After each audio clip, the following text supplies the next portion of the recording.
Hello, welcome to Brockwell Lane. I'm here at the Chesterfield Railway Modellers Club with one of my new purchases. This was a second-hand model from Hattons, which needs a little bit of work doing to it. I got it for a good price. Hopefully it works, but there is some cosmetic issues. I'll be testing it here on the club O Gauge layout. So if we have a look at this, it's Dapol O Gauge O8. And this is actually sound fitted.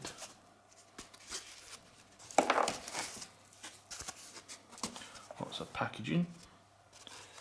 And there you can see it's green with wasp stripes.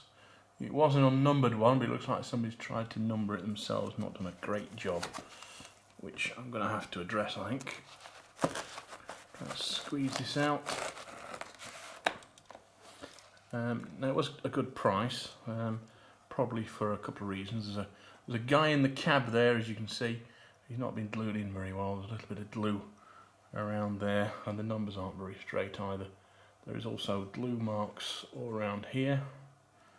From what I can see, the coupling rods look like they're scratched around this area. There is front rail missing there. I think that's on both sides.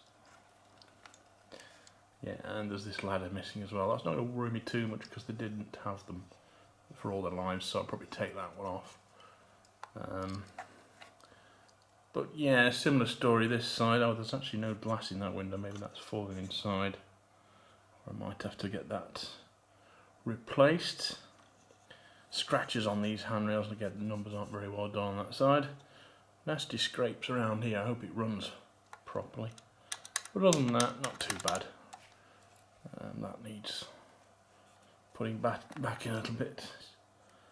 These look like they're not really attached properly, so some super glue on there. I think that will get that sorted, as long as it's a good runner. It's going to be a little bit of a project over Christmas.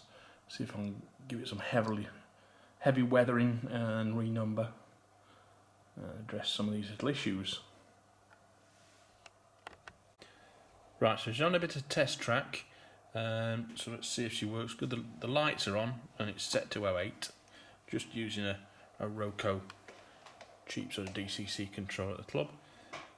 So if we press 1, and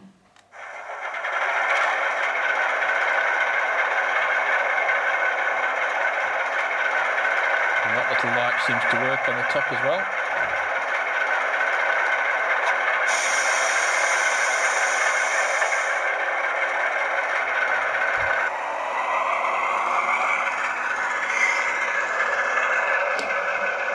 Oops, I've only got a very short bit of test track, but at least that proves it works. So now I'm happy to continue with doing a little bit of work on the paintwork. Right, so I've done a little bit of work now. I've repainted these coupling rods red, got rid of those nasty scratches, picked out little bits in black as well on these weights. There were some scratches on there as well. I've also painted the handrails white, got rid of the scratches on there. I've removed the other handrail because from photographs a lot didn't have them on anyway. I've managed to scrape some glue off where I think somebody had been handling it around here just with a knife blade. I've replaced those little handrails which were missing on the front there.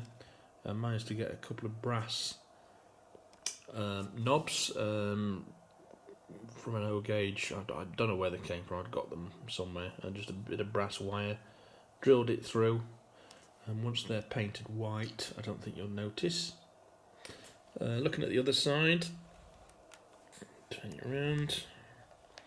This was the worst side. I've taken that little man out of the cab, and I'll probably use him on a different project. I've removed the numbers on both sides.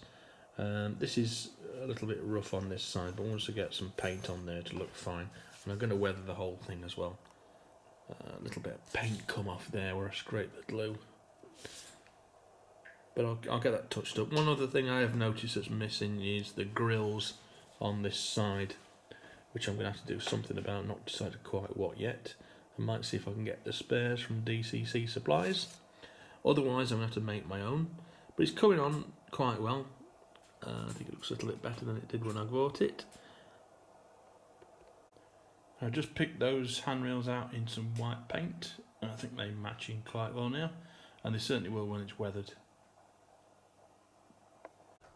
Well, back at home now, I've just made a little perspex window. It's got some white glue around the outside, just holding it in, and a little plastic white bar at the top to make it look like the top of a window, so it looks like it's half open. That'll dry clear, hopefully. And I've had another idea about those grills. That side's fine, but the other side is lacking, and I'll show you in a second. So as you can see, this side, I put a little bit of black paint on there to try and add a bit of shadow, but it needs the grills on top. So I've been through my spares, and I've found from a Bachmann Class 37 some frost shields in Dapol O, and I thought maybe I can chop those up and stick those. I have to do some careful measuring, but put those over there, paint them green, and you won't notice that they're not meant for the job, hopefully. Well, I've chopped up two of the grills from the 37 and fit them in there. You can see the PVA glue which is holding them in, but hopefully that'll shrink down and disappear. So I think when that's painted green and weathered, that'll look perfectly good. I think that's all the repairs I need to do to this locomotive. I think next job is probably numbering and weathering. Just before I start any renumbering and weathering, I just spotted another bit that was missing. Some sort of bar that goes across the front there, which wasn't on my model, which I've just replaced there with that white piece of plastic, which of course will get painted black.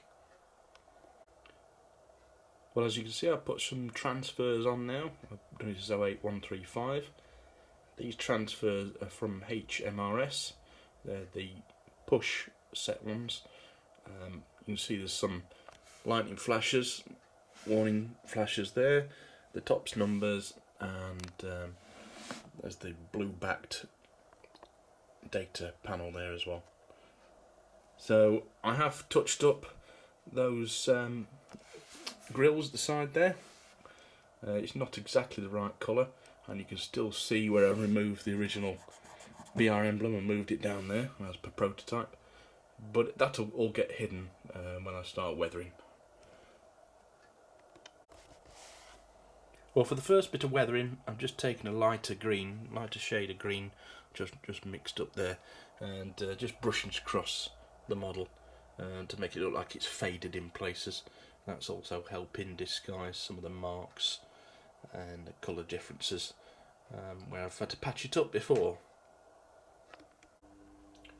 Now, I've just given this a whole wash with Phoenix Precision frame dirt mixed with white spirit. Just thinned it down and brushed it all over the locomotive and let it dry, and you get that effect. But I'm not going to leave it at that, or you could do.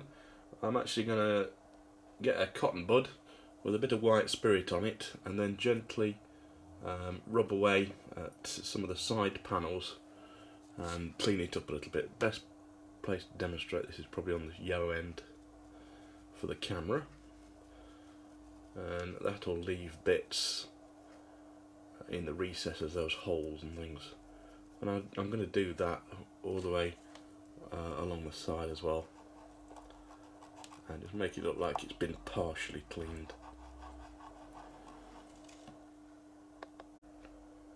And that's the effect you're left with. It works particularly well on O gauge, but it also works on Dapol O gauge, this method for removing the weathering you just put on, and it works particularly well on items of rolling stock with these doors and recesses on the side. Probably less warranted like a 47 that doesn't have them, but still it'd be worth trying. I particularly like the effect on the coupling rods, where you see I've left it around the centre parts, but the main bars I've actually cleaned off, so they're pretty much as they were. Something else I forgot to mention that I did was paint these buffer beams yellow instead of red. That was just to make a slight variation. Some O8s did have yellow buffer beams in this scheme. They also sometimes had yellow coupling rods, but I didn't want to get too much paint on there and clog up, stop it working. So I went with this, just the yellow buffer beams.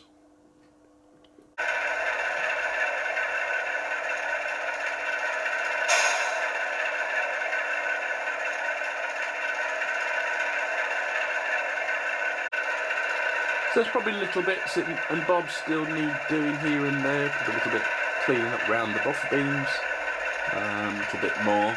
That handrail could do cleaning a little bit, but in the main that's probably finished now, and I'm a lot happier with it than when I first bought it from Hattons.